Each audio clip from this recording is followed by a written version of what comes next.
Voices speaker is a writer. Last year, she organized a read-in to protest the proposed helping of queer-friendly children's books by NLB. Her first novel, A Certain Exposure, centers on teenagers who navigate repressive forces in their lives, including societal and familial homophobia. Ladies and gentlemen, please welcome Jolene Tan.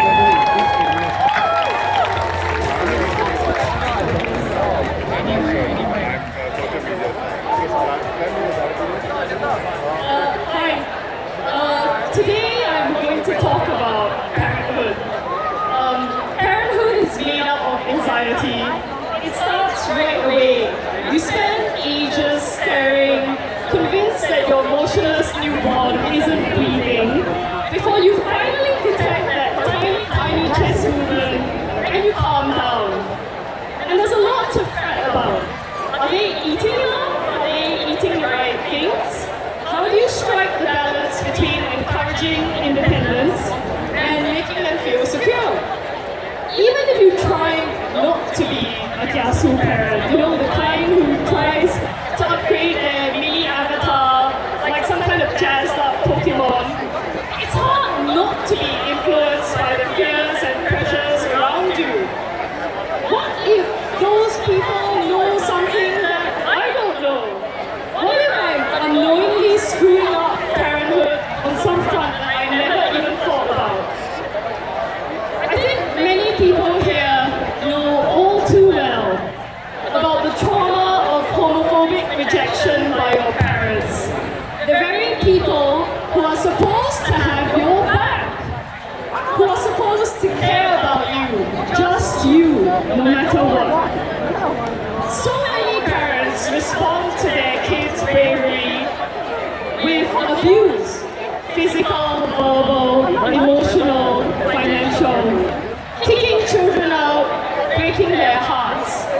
I remember the friend who told me about her mother pleading with my friend to live without love. I know it's selfish, she said, but for my sake, please, don't have a relationship. It's the queer kids who are blameless here, who are suffering the most for no good reason at all.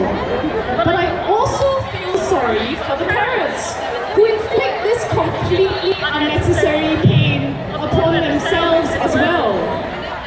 You soothed and tended and loved this child when she kept you up awake all night and she pooed on you and she dropped your dinner all over the floor. What is so important about heterosexuality that you now have to push her away in its name? The picture in your head, made up of abstract shapes where boy goes with girl, is this picture really more important to you than the beloved in front of you? What kind of fear and prejudice, what kind of fanatic cruelty has society taught you that you choose the theory of heterosexuality over the reality of your flesh and blood? Another friend said it took a year of conflict before her parents came to terms with things. 3 queer sisters, I guess they had a lot of practice. But her parents still find it hardest when they face outsiders who don't understand. The questions about their kids marrying, the looks of pity. Why should these parents have to swallow their pride in their children instead of celebrating everything that they are? There are happier stories of parents coming around eventually, but let's face it, that's just not good enough. Our time on earth is too short. Our time with those we love is much too short. Nobody should waste any of it, 5 years, a year, even 15 minutes, being torn apart from family by sexuality. Sexuality is just another road to connection, to fulfillment, to joy.